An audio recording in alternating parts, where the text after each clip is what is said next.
Hey, Bible readers, I'm Tara-Leigh Cobble, and I'm your host for the Bible Recap.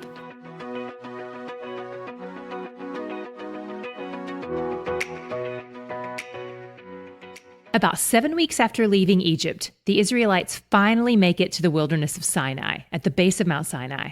We've seen this mountain referred to earlier in Scripture as the Mountain of God, and it's probably also the same place as Mount Horeb.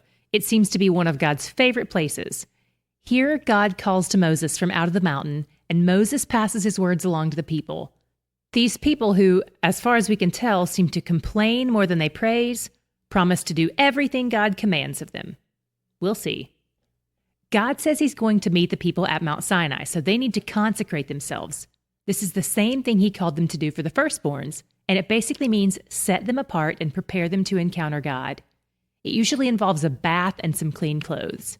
And Moses also tells them to abstain from sex during this time, not because women are evil, but because things like seminal fluids and blood are symbols of life and death. As far as their laws for cleanliness are concerned, to be depleted of either of those things points to the depletion of life, which wasn't considered an appropriate way to honor the presence of the giver of life. When the people come to meet God, they cannot touch the mountain or they'll die. And if someone does touch it, no one is allowed to touch that person. That would mean the transfer of both the death sentence that person was carrying and the transfer of the power of God. It's kind of like grabbing somebody who's being electrocuted. God's power is not hypothetical. Being in contact with it has verifiable, dramatic effects. You may have noticed that he says they have to kill anyone who touches the mountain. It doesn't say they'll die from touching it. This is interesting here because it shows us that God regards killing as a different thing than murder. We see this again in 21:12 when he says, "Whoever strikes a man so that he dies shall be put to death."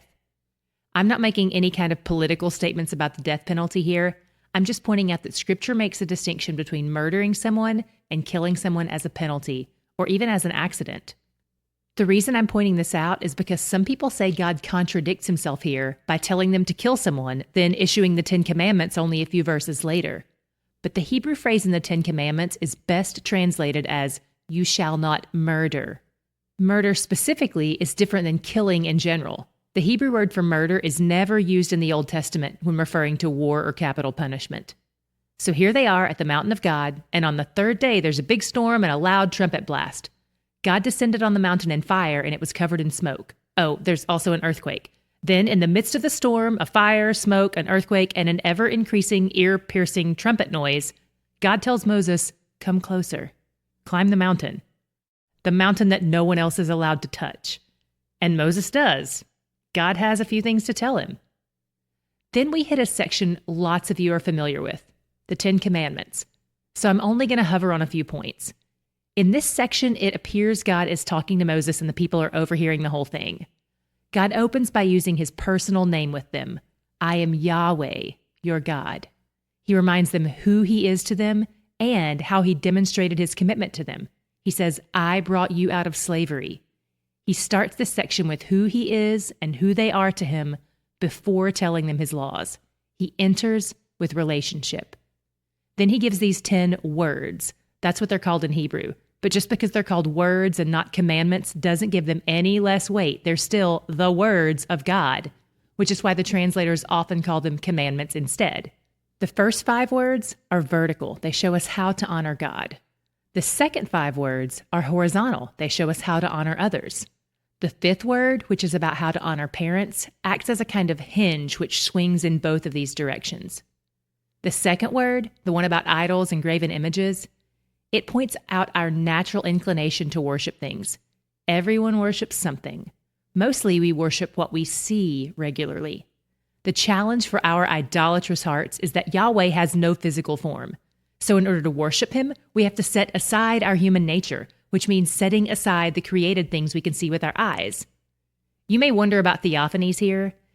Even though God has no physical form, he does appropriate one from time to time, but he shouldn't be thought of as attached to or confined to that form. Some people even believe this commandment prohibits having images of Jesus or crosses. And it's definitely true that those things can be worshipped or idolized or treated as though they have magical powers. I've seen it. Honestly, I'm all for getting rid of pictures of Jesus, especially because most of them are Renaissance Jesus, all blonde-haired and blue-eyed and European. Anyway, The Israelites would not make any images of humans or animals because of this word. They know the human heart's propensity to worship things. So the only kind of art allowed in Jewish homes or synagogues is geometric art. It's a far cry from the cathedrals we see today. Not long ago, when an artist erected a statue of David in Jerusalem, some of the locals who love David broke its nose off because they take the second commandment seriously. I want to say a bit about the word jealous here because in this passage, God says, I, the Lord your God, am a jealous God. God's jealousy here is not like our jealousy, not at all. The Hebrew word used to describe God's jealousy here is only used in reference to God. The meaning it carries is more like protective or zealous. God is protective of and zealous for his relationship with us. God's jealousy is entirely different than the kind of jealousy you and I feel. The word used to describe that kind of jealousy carries more of a connotation of envy, like Joseph's brothers felt toward him. In the third word, we see how seriously God takes his name. There are lots of layers to this word, but I want to point out two in particular. This word prohibits any kind of insincere or frivolous use of his name because it suggests we're not taking it seriously. Personally, I don't even like to use the acronym OMG because of what it represents. God takes personal offense to anything that diminishes his character or personhood, which is the next thing I want to point to. As we've talked about before, God's names represent his character and his actions. So taking the name of God in vain could also correspond to doubting that he is who he says he is, disbelieving his character. Many of us may have never misused God's name in our speech, but if we've doubted God's character in our hearts, this verse calls us out. After God finished these 10 words, 20:18 tells us the people saw the storm and the trumpet and the smoke, and they were afraid. Then Moses responds with something that sounds completely contradictory. He says, "Do not fear, for God has come to test you, that the fear of him may be before you, that you may not sin." So which is it, Moses? Should we be afraid or not? You're sending mixed messages. The first use of fear in Moses' statement, "Do not fear," carries the meaning of dread. It's the same word used in Genesis 3:10, where Adam sinned and he was afraid, so he hid from God. That kind of fear drives us away from God. In Scripture, this kind of fear is sin adjacent. It's either a response to sin, or it leads to sin, or both. That is the kind of fear Moses is telling them not to do. Then he says, God has come to test you, that the fear of him may be before you, that you may not sin. This is a different word for fear in Hebrew. It carries the meaning of reverence and awe, and it's joy adjacent. It has the effect of drawing us to God. The fear of God is comprised primarily of delight and awe. It moves us toward him. It's the way we feel about the Grand Canyon. We take long trips to get to it, to stand on the edge of it with our eyes and mouths open wide, taking it all in, while simultaneously being fully aware that it has the power to kill us. Awe and delight and respect. That's the kind of fear we're supposed to have toward God. And as Moses said, that kind of fear keeps us from sinning against him. It produces righteousness in us. We have to reframe the way we think of the fear of the Lord because most of us picture it as him throwing out lightning bolts on any sinners who dare to darken the door of a church. That's not what it is. And when we think of it in that way, we malign his character, which is, as we just talked about, a kind of taking his name in vain. We hit a section in chapter 21 that is just a general outline of how to live in society with civility and respect for each other.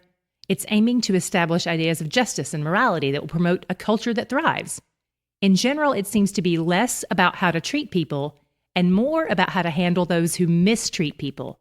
It reveals God's desire to protect and respect life, including life in the womb, because all life points to the giver of life, and especially humans who are made in God's image. Speaking of which, what was your God shot today? I loved in 19:5-6 where he called Israel his treasured possession, and he told them they were a kingdom of priests. Priests are mediators. So if the Hebrew nation is a kingdom of priests, that means there has to be someone else on the other side of them that needs to be connected with God through them. This is all a part of God's plan to use the Israelites and Jesus specifically as a way to connect himself to the other nations of the world who are not Israelites. God chose the Israelites as his people in order to make a way for the people of the disinherited nations to be adopted into his family. He's not exclusive. He's just specific.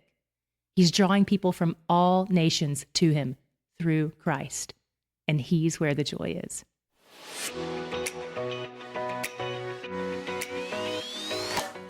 Are you following us on social media? We're on Instagram, Facebook, Twitter, and Pinterest. You can find it all linked in the show notes.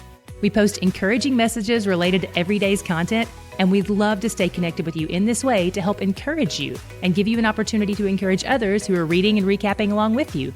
We also have a great discussion going on over at the Facebook group for our Patreon supporters. If you want to join that, all you have to do is opt into our Patreon for just $3 a month.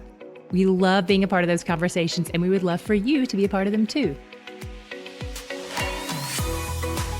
The Bible Recap is brought to you by D Group, discipleship and Bible study groups that meet in homes and churches around the world each week. If you're looking for a group of people to study the Bible with in person, find or start a D Group near you by visiting mydgroup.org. That's mydgroup.org.